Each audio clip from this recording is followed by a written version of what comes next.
Alright, I've got a laser, that's a start. Alright, good evening everyone. I'm going to break it up from the Victorian or Australian frogs for a little bit and just talk about some of the frogs of Malaysian Borneo. So, most of you I'm assuming know where Borneo is, but some of you may not. So where is Borneo?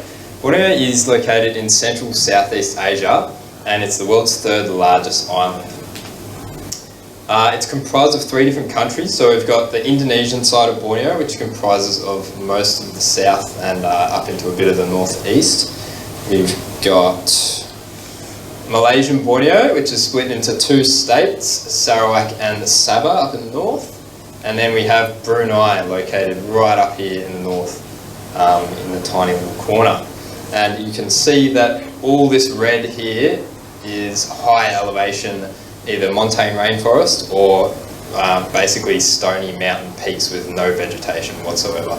All the green is lowland forest and unfortunately now a lot of palm oil plantations.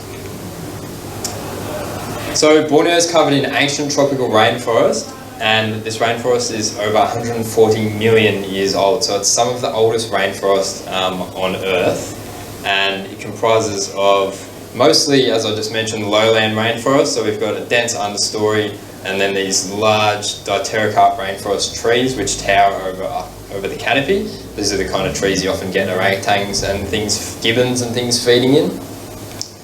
We've then got a very unique understory full of a diversity of native species such as palms and other plants like the famous Rafflesia flowers that are endemic to Borneo. And we've also got a huge variety of pitcher plants, so carnivorous pitcher plants growing up in trees and on the rainforest floor. So there's a lot of different frog habitats within Borneo and within these rainforests. So you might think of rainforests as just rainforests, but there's a whole lot of different rainforests, especially depending on the elevation in Borneo. So you've got this low elevation lowland rainforest, which occurs up to about 1,000 metres. So going from the coast right up to 800 to 1,000 metres. We've got peat swamp forest, which starts from in behind the coast and can go right inland. It's a lowland, sandy, swampy type of forest, often very dense understory, and acidic water as well. We've got montane rainforests occurring above 1,000 metres, so where it gets quite cold at night. And montane rainforests in Borneo go from about 1,000 metres up to, I think, nearly 3,000 metres, and then some of the mountains over 4,000 metres are just complete rock. There's no vegetation up there. And of course we've got our urban and agricultural environments as well, which of course a lot of species are adapted to. And within each of these you have your own unique frog communities. So a lot of the frogs in Borneo have specific adaptations to this rainforest. Having lived in this rainforest that's so old, they've adapted to thrive in this environment. So we've got, being a rainforest, especially in the lowlands with incredibly tall canopies, we've got flying frogs that have these huge webbed feet. There's a lot of different flying frogs in Borneo. I think there's nearly over 20 different species. With these huge webbed feet. And this allows them to glide between trees in the canopy and also glide down to the rainforest floor after heavy storms to breed. We've got narrow-mouthed frogs. So there's a whole bunch of tiny, tiny little fingernail-sized frogs in Borneo that hop around in the leaf litter. This species, specifically the Borneo narrow-mouthed frog, or the Matang narrow-mouthed frog I should say, breeds in pitcher plants. We've also got small little angular looking leaf-like frogs like this sticky frog that blend in very well with the leaf litter. If you don't see them by spotting their eye shine in the torch, you pretty much will never see them. They're incredibly well camouflaged and they're only about this big. And if you hadn't noticed, there is actually a frog in the background of this photo in the leaf litter, right there. So you can see him sitting right there, and that's a zoomed in photo. That's a montane litter frog, or montane horn frog, up at about 1,500 metres on Mount Kinabalu. And again, without seeing their eyes shining from the head torch, you will not see them. They look exactly like a leaf. It's incredible. So the threats to frogs of Borneo, of course, is mainly by logging of primary rainforest. So primary rainforest has a lot of structure. You've got dense areas, dense creeks, puddles, wallows, dams, temporary ponds, lots of breeding habitat for frogs, as well as little holes in the trees, holes up in the canopy, tree holes, all these different areas where frogs can live and breed.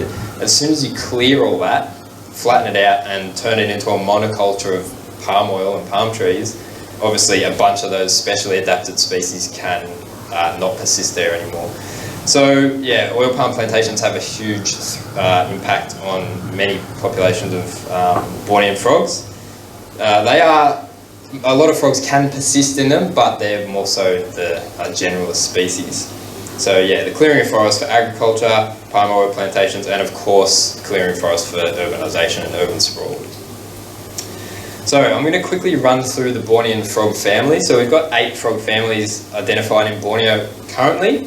The Borneo Toads, Buffonidae, Ceratopetrachidae, Derpy, Glossaday, Microhylids, Microhylidae, Rhinidae, and Rainforests. So each of these has a select number of species as well. For example, the Borneo Toads, the fire-bellied toads, only has 1 species in the whole of Borneo, whereas the Rainforests, the Asian tree frogs, there's 47 species that we know of so far. So the Borneo Toads, these are the fire-bellied toads. This family of frogs ranges across Asia through India, Europe, Africa, and most of the species occur over there, but there is 1 species in Borneo, that's the Kalimantan stream frog, also known as the Bornean lungless frog. So this is the only frog in the world that has no lungs. It basically lives in these montane, fast-flowing, oxygen-rich streams and just absorbs the oxygen through the water. So it's pretty much fully aquatic. It's in the water 95% of the time, and that's the only way this frog can survive, by absorbing that oxygen through the bubbly, fast-flowing water. It's the only representative of the family Borneo Toads on the island of Borneo. There is 1 other species in Asia, and I think it's in Sumatra or somewhere else on that side. There's a couple of true toads here. So the Buffonidae comprises of the Bornean toads, and one of the largest species here is the giant river toad. That frog was like, as you can see, it's huge, and it was so funny watching it just jump through a campsite. I couldn't believe it. But Borneo has a massive diversity of native toads. They have large toads like this giant river toad, and then a lot of tiny little toads like this slender toad up here. So this is a spiny slender toad. It's only about this big. It's got really spiny skin, and despite not having sticky toe pads, they can climb surprisingly well, and you often find them above head height. We've got forest toads, again another small toad, a little bit bigger than the Ansonia, the spiny toads. And these guys, again, no sticky pads on their toes, on their fingers, and they can still climb miraculously well. We've also got toads similar to our cane toad here. The common sunder toad, this is a common toad in urban and disturbed environments, though he is native to Southeast Asia. We've got more different species of slender toads, and we have tiny little toads as well. So we've gone from our giant river toads to these tiny little dwarf toads, which are about the size of your pinky fingernail. They are ridiculously small and hard to spot. We've got the Ceratopetrachidae. So very little is known about this family of frogs in Borneo. There's only 3 species described from the genus Alcalis, and they're known as the dwarf mountain frogs. There's a lot of this family spread over the Solomon Islands, India, and other areas of Asia, but only 3 species known from Borneo so far. They're only very small, and they breed in mountain seepages as far as anyone's aware, and there's a huge lack of knowledge with these guys. Most of those 3 species are known from only a few specimens as far as I'm aware, so very little knowledge on this family of frogs on the island of Borneo. We've then got the forked-tongued frogs, the Derpy Glossaday family. So these comprise of most of the frogs that most people in Borneo would be familiar with. Frogs that you find jumping around your house or jumping around your paddocks, or if you go swimming in a river you might see one hop out from under a rock. So we've got these giant river frogs, a very large frog that they're probably about this big, and they often live in quite wide, fast-flowing streams. We've got guardian frogs, frogs of the rainforest that actually, they have this area on their back here, which they'll lay their eggs on the ground, the tadpoles will hatch and wriggle up onto this little saddle here, and then the frog will make its way down to a puddle or a small water source where it can deposit these tadpoles. Hence the name guardian frog. We've got small frogs up in the mountains inhabiting very small, thin mountain streams. We've got the lesser swamp frog, a species that dwells in very acidic peat swamp frog habitats, swamps I should say. I didn't mention this one down here, the common grass frog, basically Borneo's version or Asia's version of the spotted marsh frog that we have here in Melbourne, very common around cities and towns and especially agricultural environments. And we've got very tiny, again, fingernail-sized species like the seep frog. This is a vulnerable species and it's only found on very steep mountain slopes where it breeds in seepages where the water's seeping out of the mountain. We've then got one of my favourite families, and if any of you have been to Borneo, I'm sure it's one of your favourite Bornean frog families as well, the Megaphridae, the litter frogs. So these guys look exactly like a leaf, as I mentioned before. They just sit like this perfectly in the rainforest, and if we didn't have torches, there's no way we'd see these things.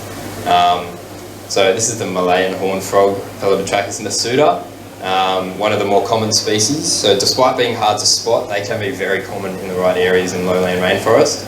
We've then got the montane horned frog, which is an even larger horned frog, about this big, Pelabotrachus kobayashii, that lives right up in the montane rainforest of Mount Kinabalu, above 1,500 metres.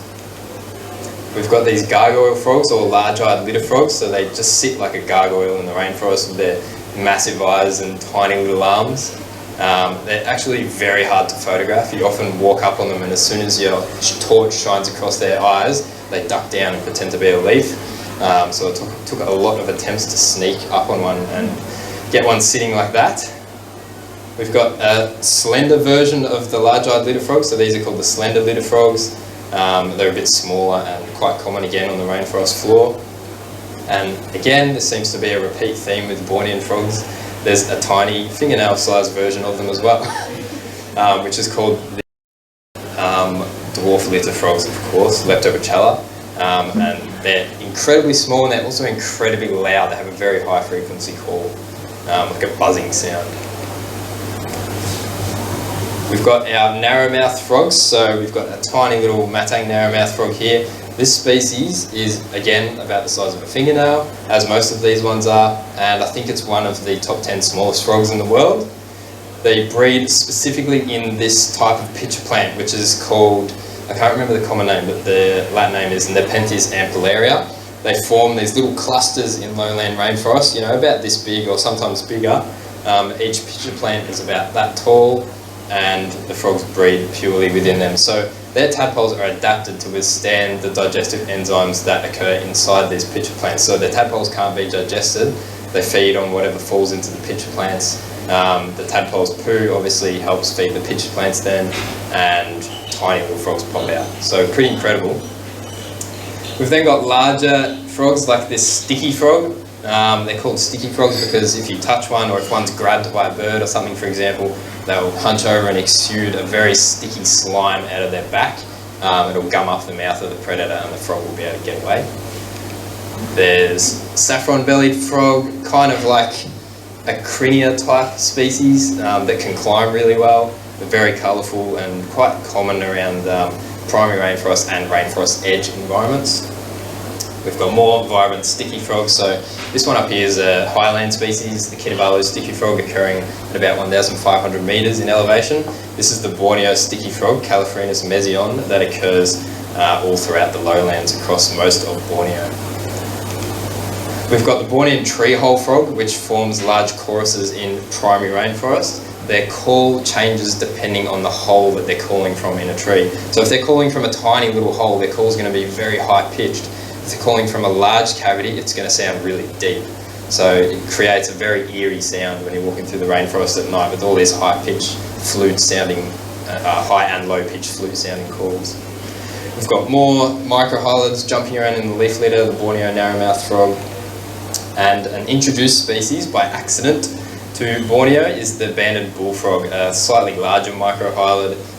These guys are common, very common around cities in Borneo, and they will live in trash heaps, buildings, pretty much anywhere, and come out and breed in drains and puddles after very heavy rainfall. We've got the Rainforests, again another group of frogs that a lot of people in Borneo will be familiar with. So some of the Rainforests frogs are frogs that people might catch and eat, or they're important frogs for hunting. Certain species are poisonous, and local tribes would rub the frogs on the spearheads to get poison. So there's rock skippers. A lot of these frogs all of these frogs actually are found in fast-flowing stream environments, with the exception of this beautiful frog up here, the mahogany frog, which breeds in muddy puddles in the rainforest. This is one of the poisonous frogs that is often talked about by local Bornean tribes, the poisonous rock frog. And then we've got this little fella here, which is the rock skipper, which is found behind waterfalls and around the edge of waterfalls. So a pretty neat little frog. It can skip across the water.